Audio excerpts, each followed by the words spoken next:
আচ্ছা, আপনি তো চাকরি ইন্টারভিউ দিয়েছেন তাই না? পরিবারের বড় ছেলে সম্পর্কে কিছু বলেন তো দেখি। সবাই বলে মায়ের ভালোবাসা নাকি এক, সবার জন্য সমান, কিন্তু আমি মনে করি মায়ের ভালোবাসা সবার জন্য সমান নয়। মায়ের যে 3টা ছেলে থাকে তাহলে 3 রকম ভালোবাসা থাকে। যখন পরিবারের বড় ছেলে কামাই করা শিখে তখন মা সবার সাথে বললে বেড়ায়, ও মা আমার বড় ছেলেটা কত বুদ্ধিমান, কামাইও করতে পারে আবার সুন্দর সুন্দর বাজারও করতে পারে। মনে করেন আপনি যদি ফ্যামিলির বড় ছেলে হন, আপনি যদি মারে বলেন মা হ্যাঁ তো কেউ কাজ কাম করে না, তখন মা কি কেউ জানেন, আরে তুই এটা কি কইতাছস, হ্যাঁ তো এখনো ছোট কি কাজ কাম করবো, তো পাগল ছাগল কিছু বুঝে না কি তা, তুই তো কামাই করতে আসছস, কদিন একটু খাওয়া না রে, আমি তো একলা বড় ছেলে কাজ করতে আছি, এই যে সংসারের দায়িত্ব নিলাম একবার কাঁধের মধ্যে, এই দায়িত্ব আর জীবনও সরবো না। এই সংসারের দায়িত্ব নেওয়ার মধ্যে আবার বিয়ে করলাম, বিয়ে করার পরে আমার ছোট মেয়ে এখন কাজ ধরছে, আর তো আর কিছু করা লাগে না, কারণ আমি কাজ করে বোন বিয়ে দিছি, ছোট ভাইরে বিয়ে করাইলাম, আর তো কোনো সমস্যা নাই।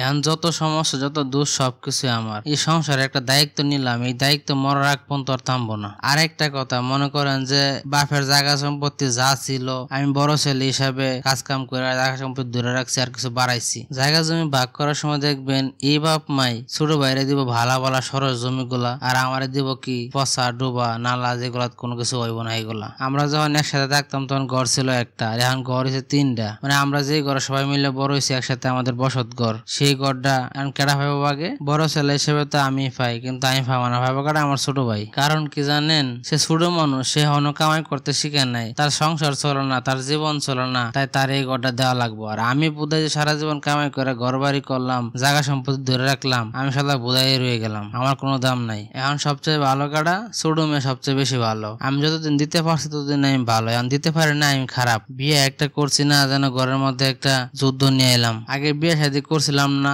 যে যেটা চাইছিল সেটা দিতে পারছি, ভাই বোন মা বাপ সবাই খুশি রাখতে পারছি। ও মা যেই বিয়ে করলাম কেউ কিছু দিতে পারতেছি না, তখনকার সবাই আমি ভালো না তারা সবাই ভালা, এটা তারা বোঝা লাগবো যে আমি এখন বিয়ে শাদী করছি, আমার সংসার হয়েছে। এখন চাইলেও তো আমি আগের মতো তারা দিতে পারবো না, তারা কত হলে দিতে পারবো না। কেরে দোষ তো আমার না, দোষ হলো আমার বউয়ের। কথাই এই যে বিয়ে একটা করাই দিচ্ছি, বিড়ির কথাই চলে, বিড়ির আসল ধরে চলে, বিড়ি বুদ্ধিতে চলে নাই, সেই উল্লাহ পাল্লা কথাবার্তা। আবার কয় যে বউর কথা শূন্য শূন্য শ্বশুর বাড়ির জায়গা রাখছে। কি কোমরে ভাই, নিজের সংসার চালাইতে কত কষ্ট হয়, এক বেলা খাইলে 2 বেলা খাইতে পারি না, আমি বলে জায়গা রাখছি শ্বশুর বাড়িতে। পরিবারের বড় ছেলে সবসময় লস, আর ছোটরা সবসময় বুধাই তাহে, আর মাঝে যদি একটা তাহে, এটা যদি বান্দর শয়তান কুত্তাও তাহে, তারপরে মা কব এটা পাগল, এটা লগে তোরা কেল্লা গীতা করো, সেটা কিছু বুঝে, এটাকে কামাই করা শিখছে অনি, তোরা তো কামাই করতে ভালো আছে। যাই হোক, এটা দেখে রাখিস তোরা সবাই মিললে। হেরা কিছুই বুঝে না, যত কিছু বুঝি সব আমি বুঝি। টাকা পয়সা যদি লাগে হেরা না কই আগে আমার ফোন দিব, তো যদি কই দে আমার কাছে ফোন দিছো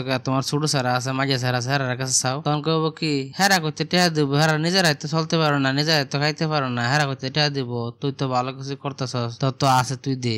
হেরা দিতে পারো না, আমি কি টাকার গাছ পাইলাম? আমি সংসারের দায়িত্ব না, সংসারে এত কিছু করলাম, কিন্তু পাওয়ার সময় আমি পাইলাম কি বাঙ্গারঙ্গ একটা ঘর, হেরা পাইলো কি বড় একটা ঘর। আজ এই পর্যন্ত। যদি দ্বিতীয় পর্ব চান তাহলে সবাই কমেন্টস করেন।